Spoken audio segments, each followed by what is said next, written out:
근사한 믿음이라는 제목으로 하나님 말씀 나누겠습니다. 나이가 들수록 듣고 싶은 칭찬이 여러분도 있을 것입니다. 그런데 참 저 사람 멋있다, 근사하다, 그런 얘기는 참 여러분 어떠신지 모르면 저는 참 나이가 들수록 참 멋있다, 참 저 사람 참 근사하다, 그런 얘기는 꼭 듣고 싶습니다. 젊어서는 능력 있고 예리하게 판단하고 추진력 있고 돈 있고 아는 사람 많아서 자신감 있는 그런 모습이었다 할지라도 야, 저분 나이가 들어갈수록 참 멋있다.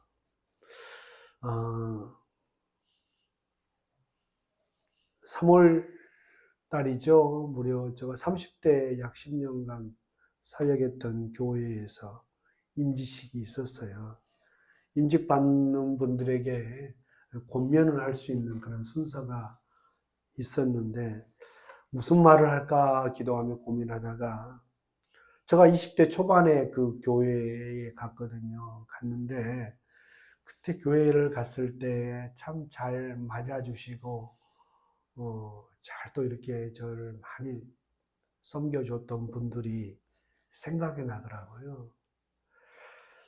총각 전도사일 때도 그 식당의 권사님들이 정말 저를 그렇게 친아들처럼 잘 또 이렇게 섬겨주셨던 그때 또 성가대 지휘자 장로님과 권사님들 그런 분들이 좀 생각이 나서 여러분들도 나중에 이렇게 후배들에게 좋은 기억으로 남는 분들, 좋은 기억으로 남는 임직자들이 되십시오. 뭐 그런 얘기를 했던 적이 있습니다. 그 중에 돌아가신 분도 있었는데 그 자녀된 분이 임직식이 끝나고 저를 찾아왔더라고요. 눈시울이 벌겋게 돼서 고맙다고 그러면서 저에게 악수를 하는 또 그런 시간도 있었는데 저도 한때는 젊었을 때는 참 열정 많고 욕심 많고 일을 잘하는 사람이라는 얘기를 듣고 싶었지만 이제는 나이가 들수록 참 멋있다, 훌륭하다, 근사하다, 누군가에게 기억되는 그런 사람이고 싶습니다. 근사한 사람의 좋은 예, 교회 안에서 어떤 분들이 있을까 고민하던 가운데 아침마다 유튜브 설교를 듣는데 설교 가운데 이 목사님이 평생 자신에게 영향을 끼쳤던 두 분 얘기를 해 주시더라고요.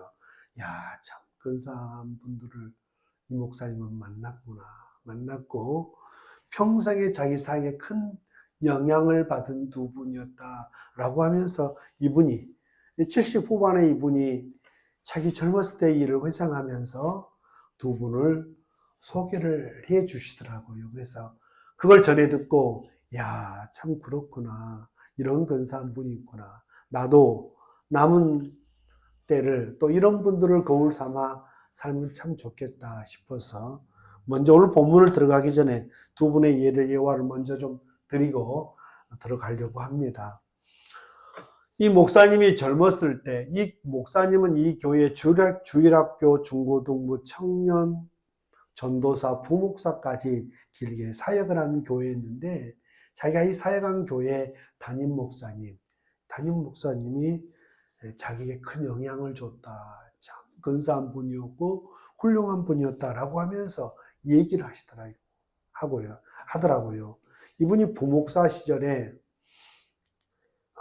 담임 목사님이 이제 은퇴를 하시고 새로운 목사님이 오시자마자 교회 본당을 허물고 예배당을 짓는다고 또 이렇게 하셔서 이 부목사님은 예배당이 멀쩡한데 교육관이나 좀 리모델링 하시지 왜 많은 돈을 들여서 이 본당을 지으려고 새로 오신 목사님이 저럴까 싶어서 자기가 존경했던 그 원로 목사님, 은퇴하신 목사님을 찾아가서 너무 흥미롭고 너무 당신에게 잘해줬던 목사님이기 때문에 자기 어떤 말을 해도 다 이해해 줄 거고 자기 편이 될 거라고 생각해서 목사님, 새로 오신 목사님 멀쩡한 예배당을 왜 허무는지 모르겠어요.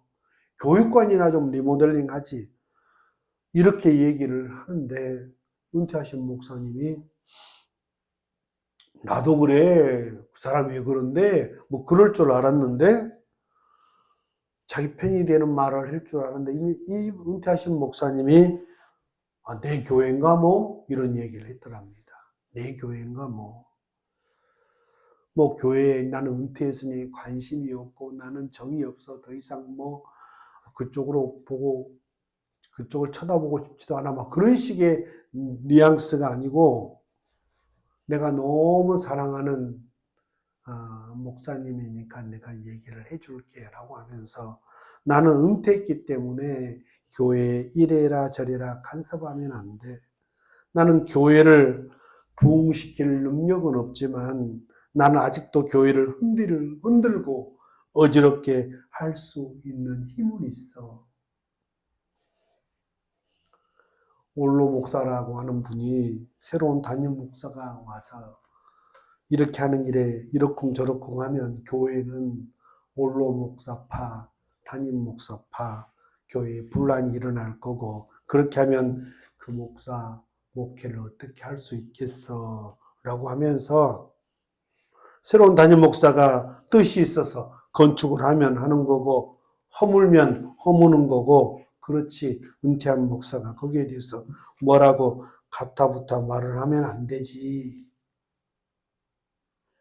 이 올로 목사님의 말씀이 평생에 자기 사이에 큰 영향을 줬고 은퇴한 이후에도 큰 영향을 줬다.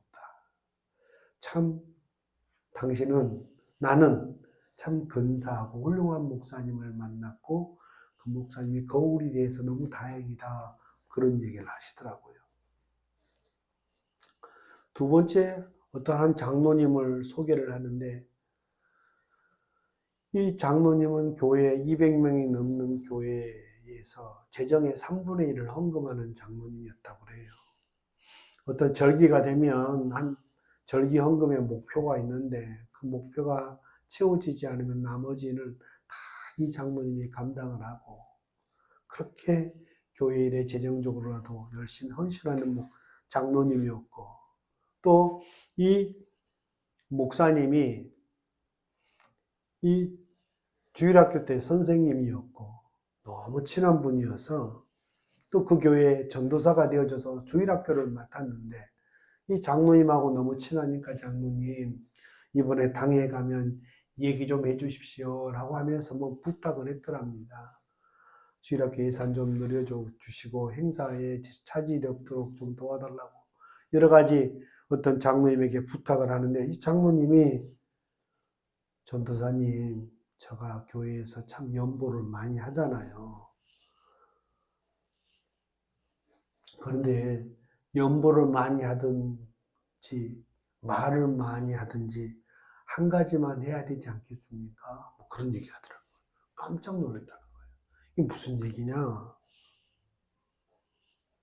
연보를 많이 하든지 말을 많이 하든지 둘 중에 하나만 해야지 교회 장로가 되고 또 연보를 교회 헌금을 3분의 1이나 감당하는 분이 말을 많이 하게 되어지면 교회의 주인이 될 확률이 높다는 거예요. 내가 말하면 반대하기 어려우니 그렇게 되면 내가 주인 노릇하게 되니 나는 말을 안 해. 다른 장로님이 얘기하셔도 되지. 그래서 교회가 시험에 들지 않고 건강한 교회가 그러면 되는 거야.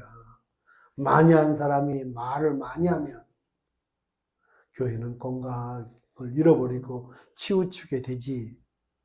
이 얘기를 듣고요. 이 목사님이 평생에 그렇구나. 많이 한다고.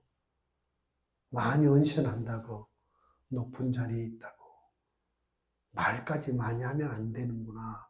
라고 하는 것이 평생의 사이에 큰 영향이 되어졌고, 정말 근사한 어른이었구나. 그런 얘기 를 듣고, 그런 것 같아요. 저도 이렇게 복지관의 운영이었는데 참석해 보면 참 많은 물질을 들여서 이렇게 좋은 일에 헌신하신 분이 또 이렇게 열심히 현장에서 그걸 잘 집행하고 일하는 사람을 이래라 저래라 이리 간섭 저리 간섭 그렇게 힘들게 하는 사람이 있고 그런 사람을 또 이렇게 또 싫다고 표정을 하면 또 그나마 그 호흡마저 하지 않을까 싶어서 정말 난처해하는 그런 상황들을 모습들을 보거든요. 야, 그렇죠. 사람은 있으면 쓰고 싶고 그 자리에 오르면 권세를 행사하고 싶고 칼자를 쥐면 휘두르고 싶고 또 그런 자신을 인정해 주지 않는다고 무시했다고 힘들어하는 것이 이 세상인데 야, 나이가 들면서 근사한 사람이 된다고 하는 것이 무엇일까라고 하는 것을 저는 두 예화를 통해서 좀 깨닫게 되어집니다. 갈라디아서 오늘 5장을 우리가 봤는데 6장 가보면 6장 7절에 스스로 속이지 말라. 하나님은 업신여김을 받지 아니하시나니 사람이 무엇으로 심든지 그대로 거두리라 그랬습니다. 내가 무엇으로 심든지 그대로 주님은 거두신다고 말씀하십니다. 육체를 위하여 심는 자는 육체로부터 썩어질 것을 거두고 성령을 위하여 심는 자는 성령으로부터 영생을 거두리라. 우리가 선을 행하되 낙심하지 말지니 포기하지 아니하면 때가 되매 때가 이름에 거두리라 말씀이 있는데 오늘 근사한 믿음을 저는 오늘 본문을 갈라디아서 5장 22절로 24절 말씀을 정해봤습니다. 근사한 믿음이 뭘까? 성령으로부터 성령을 위하여 심는 자. 쉽게 얘기하면 성령에다가 심는 사람, 성령에게서 영생을 거둘 것이다. 이 성령에다가 심는다라고 하는 것은 선한 것을 심으면 선한 열매를 맺는다. 그렇게 쉽게 해석할 수도 있고, 이 성령에다가 교회 와서 기도만 하고 방언 기도만 하고 말씀만 보고 그것이 성령에다가 심다라기보다는 갈라디아서 5장 22절은 구체적으로 성령의 열매는 그랬어요. 사랑과 희락과 화평과 오래 참음과 자비와 양성과 충성과 온유와 절제니 이 같은 것을 금지할 법이 없느니라. 이걸 또 해석하면 그리스도 예수의 사람들은 육체와 함께 그 정욕과 탐심을 십자가에 못 박았느니라. 육체와 함께 정욕과 탐심을 십자가에 못 박고 사는 삶이 성령의 열매를 맺고 사는 삶이다. 그러니까 성령에다가 심는 자는 어떤 사람을 만나든 어떤 일을 하든 당신이 사는 세월 속에서 육체와 함께 그 정과 욕심을 십자가에 못 박는 삶을 사는 거예요. 그러니까 내 욕심 부릴 것 다 부리고 누릴 것 다 누리고 사랑하지 않고 이간질하고 자기 육체를 위하여 쾌락을 쫓아 살고 온유하지 못하고 절제하지 못하고 살아가면 육체로부터 썩어질 것을 거둔다. 근사한 믿음이라고 하는 것은 나이가 들수록 육체와 함께 그 정욕과 탐심을 십자가에 못 박고 성령의 열매를 붙들고 살아가는 삶이다 싶습니다. 나는 가족들에게, 지인들에게, 가까운 친척들에게, 성도들에게 어떻게 기억되고 있는가? 참 저분은 나이가 들수록 좀 근사해. 참 멋져. 우리가 선을 행하되 낙심하지 말지니 포기하지 아니하면 때가 이르매 거두리라 했습니다. 그렇죠. 열심히 선을 행하다가 이 말씀을 기억하지 못하면 존심 상해하고 인정받지 못해서 자존심 상해하고 낙심하는 삶을 살 수가 있어요. 그런데 선을 행하다가 낙심하지 마라. 왜냐하면 반드시 때가 되면 거둔다고 주님 말씀하십니다. 선하게 살면 세상 사람들은 선한 열매를 맺기 전에 우리를 무시할 수 있고 이용할 수 있고 얕잡아 볼 수 있습니다. 그러나 그건 하나님 없는 사람들의 마음가짐이지만 하나님의 말씀을 통해서 선을 행했느냐? 선을 쫓아 살았느냐? 선한 열매를 맺기 전에 네가 정과 욕심을 십자가에 못 박고 탐심을 십자가에 못 박고 성령의 열매를 추구하고 살았느냐? 그러나 낙심하지 말아라. 너를 선을 행했다만 낙심하지 말아라. 반드시 때가 이르면 거두게 될 것이다. 그러므로 우리는 선한 일을 할 수 있는 기회가 되어졌을 때 부지런히 섬기고 베풀고 욕심 부리지 않고 살아가면 반드시, 사람은 좀 늦게 기억해 줄는지 모르지만 우리 하나님은 반드시 아시고 우리의 삶 가운데 어떤 방법과 어떤 통로를 통해서도 우리를 반드시 거두게 하시는 은혜를 주실 줄로 믿습니다. 기도하겠습니다. 좋으신 하나님, 오늘 말씀을 전하면서 두 분을 예를 들었습니다. 교회가 어떻게 되든 말든